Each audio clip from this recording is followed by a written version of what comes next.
Hi guys, today I'll be taking a look at a new heavy linear switch from Akko, the Akko Green Fog. Let's get started. But firstly, a disclaimer, these switches were sent to me by Akko, I wasn't paid to make this review, and I will remain as impartial as I can as per usual.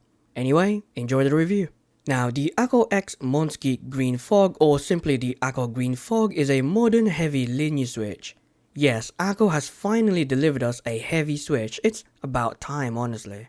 Now, as a side note, MelGeek is Akko's sister brand. Their focus is mainly more on budget keyboards rather than switches. Now, pricing wise, these are $11.99 for 45 switches on Akko's website, placing these in the budget range.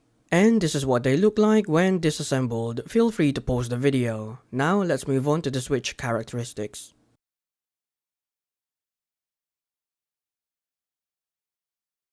On-center key presses are extremely smooth with no noticeable inconsistencies even at slow key presses. Off-center key presses have noticeable binding at very slow key presses, but I couldn't feel this during normal typing. Overall, these are very smooth switches, and not to mention they're also factory lubed. 8 out of 10. Now, according to Akko, these switches have an actuation force of 60 grams at 2mm and bottoms out at 70 grams at 3.6mm. Now, as you can see from this force curve I recorded, the Akko Green Fog were within tolerances during my test, which is nice to see. So yeah, they are heavy switches, so if you have Cherry MX Blacks or something similar in nature, these are worth considering, or if you just want to try out heavy switches. Now, apart from the slightly binding issues I mentioned before, these switches still have Akko's top tier level of consistency. They will not be disappointing, I'll say that much. Overall, I'm glad to see Akko finally making heavier switches. I'm now personally waiting for a heavy tactile switch. 9 out of 10. Now, unlike what Akko claims, these switches definitely do not sound thocky on my keyboard. They're more on the clacky side as usual with most switches. Although I would imagine they would sound deeper and thockier if that's what you're going for. Overall, they sound good, but I did wish they were clackier. 7 out of 10. Now, take a listen and enjoy.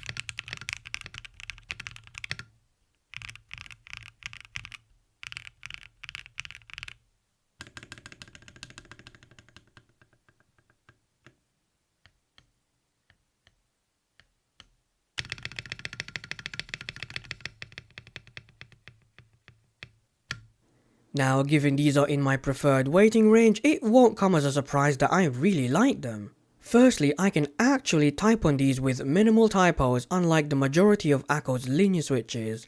I believe the last somewhat heavy linear switch I reviewed from them was the Akko Jelly Black, which was over 2 years ago.